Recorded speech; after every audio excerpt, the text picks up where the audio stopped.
আমার মাথার মাঝে একটা প্রশ্ন আইছে, যেটা আমি আপনারা লগে শেয়ার করতাম চাই। আর যে বরাক উপত্যকার কিছু ডাক্তার আছেন, আপনি একটা রোগ লইয়া তার দ্বারও গেছেন, তাইন ফইলাও টেস্ট দিলা, টেস্ট টুস দেওয়ার বাদে আচ্ছা তাইন মনে হলাম রোগ ধরি লাইছেন।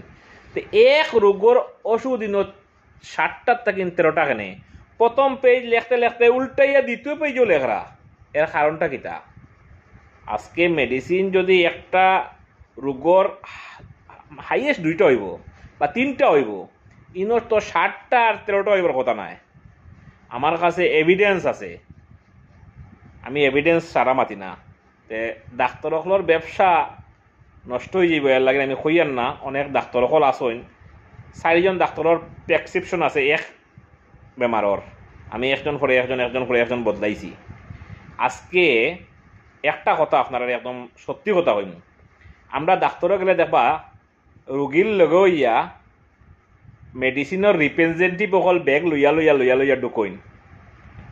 এরা গিয়া খালি মেডিসিন সম্বন্ধে ডাক্তারদের বুঝাইবা যে তারার মেডিসিন ওটা বিক্রি করলে অত অত অত তার একটা কমিশন সিস্টেম আছে।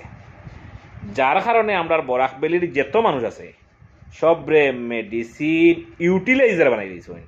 মানে ইউজ আমরা মেডিসিন করতাম করিয়া এটার মেরিজ ডিমেরিজ, এতে আমরা কিডনি যাওক, লিভার যাওক, ফেটো আলচার হোক, কোনো যায় আসে না তারা।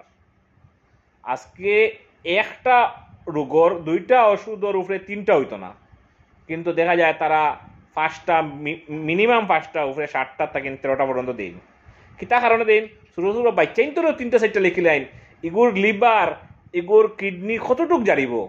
আমরা যারা গার্জিয়ান রাখল আছি আমরা একটু সচেতন হইতে লাগবো। আর এইসব ডাক্তারসকলে যখন প্রেসক্রিপশন লেখন হইতে লাগবো যে এই রোগর ওষুধটা দিবা, আপনি এক্সট্রা দিবা না।